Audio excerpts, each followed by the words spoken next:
Hello everybody and welcome to this Train Sim World 3 news video. Today we will be having a look at the Class 700 for Train Sim World 3. So let's jump straight in. So we'll have a look at the overview.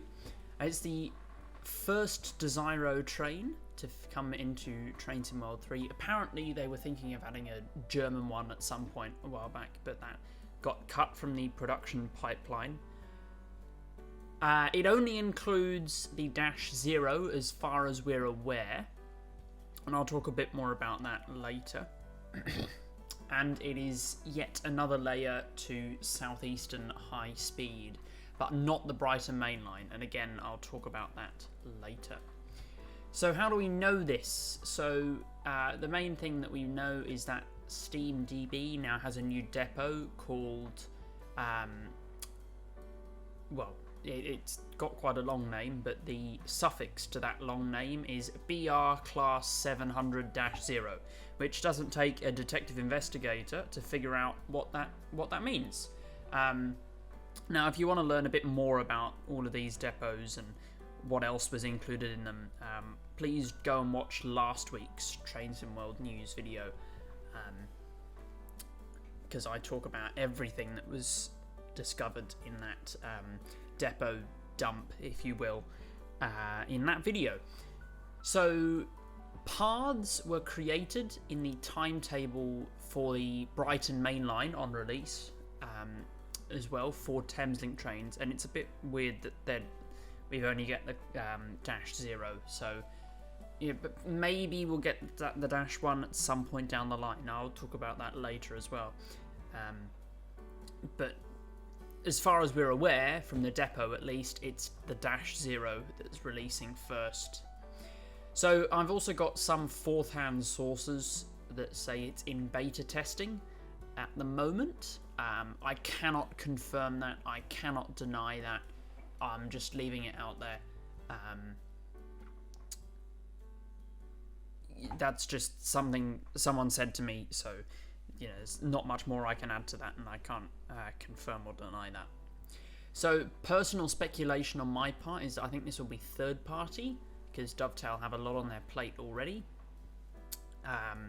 and they have had quite a fair bit on their plate, so I don't think they would have had much time to work on this. Perhaps it's Just Train's first edition to Train Sim World, because they've had quite a while since they announced they were working on something for the game.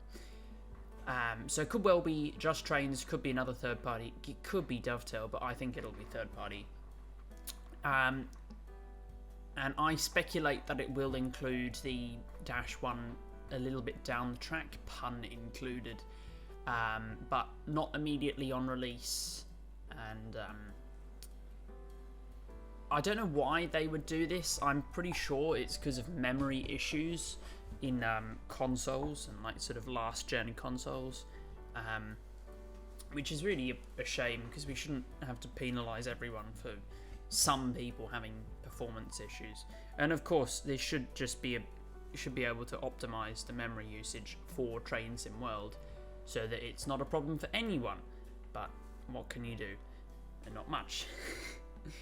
Anyway, I'll have a look at the route now. So on the these are to scale of the Brighton Main Line and Southeastern High Speed. So the grey parts are sections where the 700s don't run. So obviously we've got High Speed 1 on the right there. Obviously they don't run on that. And they don't run from East Croydon to London Victoria on the Brighton Main Line either. Although the Dash Zeros don't run at all on the Brighton Main Line, except maybe for some very limited passenger runs or empty stop moves, because they have their depot at Three Bridges.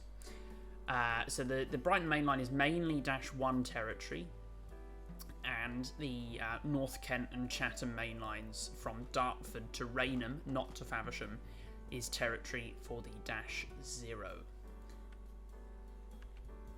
So we'll look at some more technical specifications now for the Class 700. They were built from 2014 to 2018, and they first entered service in 2016. 115 of the trains were built, and in terms of how long they are, the Dash Zeros are 8 cars long, and the Dash 1s are 12 cars long. Now remember, we're only getting the Dash Zeros, so only the 8 car variant.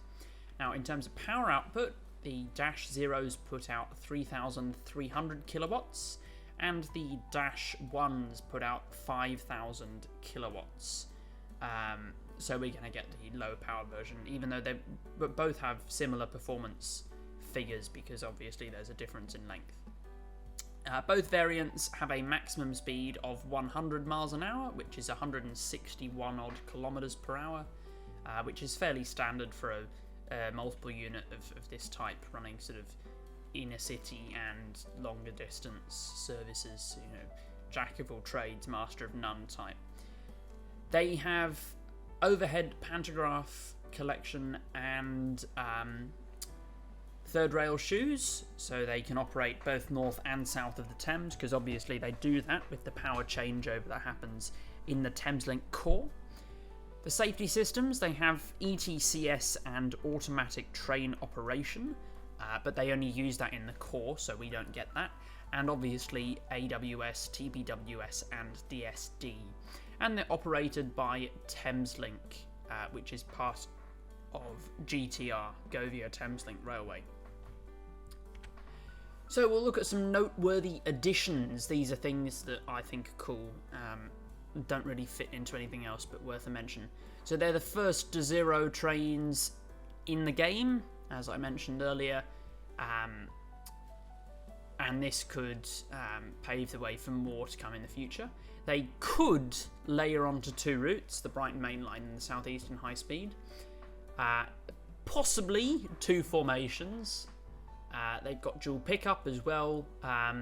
Like the 387s, however, we won't be using them in regular service, but you know, that's still an option if you want. And they also have ETCS and ATO, even though those won't be operational on the Brighton Main Line or South Eastern High Speed.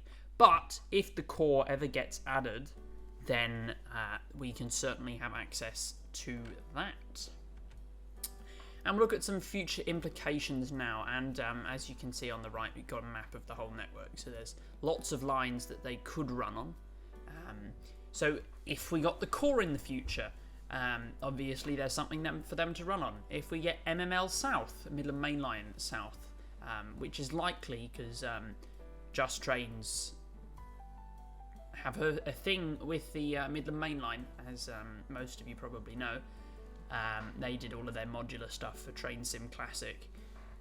So if Midland Main Line South ever happens, which is fairly likely now that Just Trains is in the business, and we've already got a different MML from Skyhook, then it could certainly layer onto that, as you can see from sort of London, St Pancras up to Bedford, Luton Airport Parkway, St Albans up there. They could layer onto an ECML South from St Pancras through Finsbury Park, Cambridge, Peterborough, Welland, that kind of stuff. And also perhaps if we got the Moorgate Northern City line with a 717 to 0, then that would also work really well. They could possibly layer onto the Southwestern Main Line if we ever got that. You wouldn't be able to drive them because they just very briefly run next to that main line at Wimbledon, but they diverge off at both ends of Wimbledon Station. And it could pave the way for more to zero trains, more to zero cities, such as the 707, which is very similar to the 700. And they used to run on the Southwestern network. Now they run on Southeastern, so we could see them on either Southeastern High Speed or a future Portsmouth Direct Line or something like that. And also the 717, which is slightly less similar. They're a bit unique, but they do run a very cool line, the Northern City line, which would be very interesting to drive, in my opinion. In terms of the expected release, I would say sometime in April or May. I don't think March, really, because we've already hit March and there's been no official announcement. And JD said on the forums that all of the stuff in the depot dump was at least a reasonable way out from delivery. So not super soon, but probably not super far down the line either.